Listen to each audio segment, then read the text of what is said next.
Let's talk about it. Weather-wise, we have warmed up out there, and we're going to keep warming up a few more degrees. Temperatures in the upper 70s and lower 80s. 81 in Okeechobee right now. 81 also in Vero Beach. Stewart, you're sitting at 82.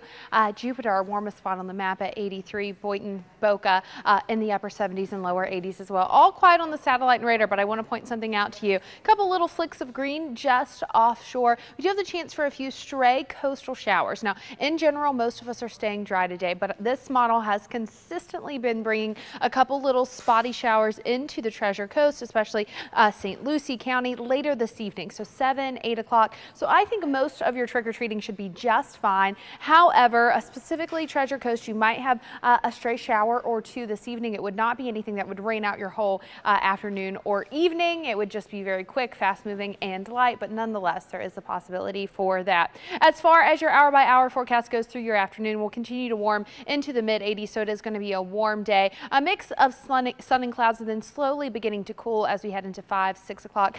So let's talk about that trick-or-treating forecast. So I've got it spread out city by city because, as we know, the conditions can vary quite a bit between Palm Beach County coast, the Treasure Coast, and inland. And I'm doing it for 6 p.m. So sunset around 6:38 later this afternoon or heading into the early evening. So if you're trying to get out there before the sun really goes down and you're headed out at 6, temperatures will be in the upper 70s and lower 80s. It's going to be warm and breezy. Most of us should be dry, but you'll have partly sunny skies, and then you'll get that sunset and it'll be partly cloudy overnight.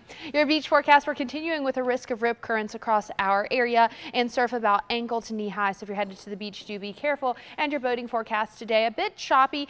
Seas a little higher along the Treasure Coast, seas about 3 to 5 feet today for our Treasure Coast communities. We still have Hurricane Oscar to talk about, although Oscar is not a threat to South Florida at all. A Category 1 storm going to continue moving very quickly off to the northeast, becoming a post-tropical storm later today. So transitioning from being tropical as it moves into the colder waters of the North Atlantic. They are just to the north of the UK. So once again, a named hurricane out there. Nothing we're worried about. We've got about a month left of hurricane season. Rain chances are going to start to go up on Thursday and even higher on Friday as our next cold front approaches. That cold front moves through Friday into Saturday and brings us some slightly cooler air, but it also keeps the chance for isolated to scattered rain in the forecast this weekend. Also, the Stewart Air Show is kicking off Friday. Don't be deterred by the chance for rain. It won't be a washout. I'd say just keep an eye to the sky.